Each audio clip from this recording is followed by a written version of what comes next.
Is treatment the same across cultures, including race, religion, and background?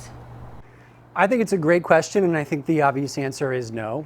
That there probably is a similar spine or similar vein to a lot of the treatments, but people's life experiences are vastly different based on their race, religion, background, culture. So you really have to have some type of cultural diversity training or understand a culture or refer to somebody else who's maybe also had lived experience in that race, religion, or culture to be able to help somebody, because there's certain aspects of it that it's just very hard to understand unless you lived through it. There's a lot of things that if you don't pay attention to someone's background and their religion or their culture, that you can make assumptions about why they're acting a certain way.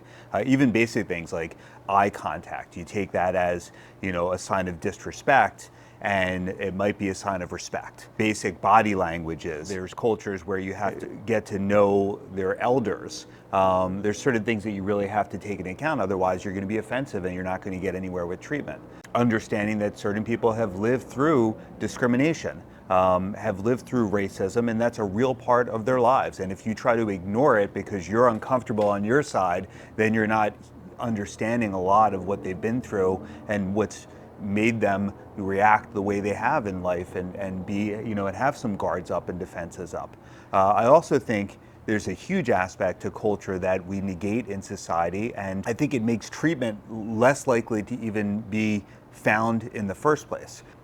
Based on cultures, like it's known that that a white population tends to get a lot more treatment, and they tend to be more maybe open to even getting treatment. For example, an Asian population would be the least likely to be a recipient of treatment. And we need to understand why that is, because if someone's not even getting treatment based on either access or their basic foundation and understanding from their families of that, maybe it's a sign of weakness for you to get help, you're never going to be able to give someone a chance to get better. So education, learning cultural competency, and I think as in the work that we do, the assessments and the screenings and all the information gathering that we do with families that we work with, we always love to get so much information on the front end when we work with people, and we say we're over communicators because that's how we can best and help support these individuals from all different kinds of life and background, and support them and understand them and hear them.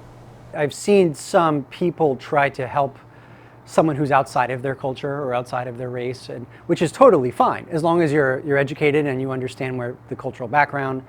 But there's an important piece that we have to always remember as people who are treating and helping clients, is that our perspectives and our experiences and how we see the world may not be somebody else's. Absolutely. And they're heavily influenced by their family, by their background, by their culture.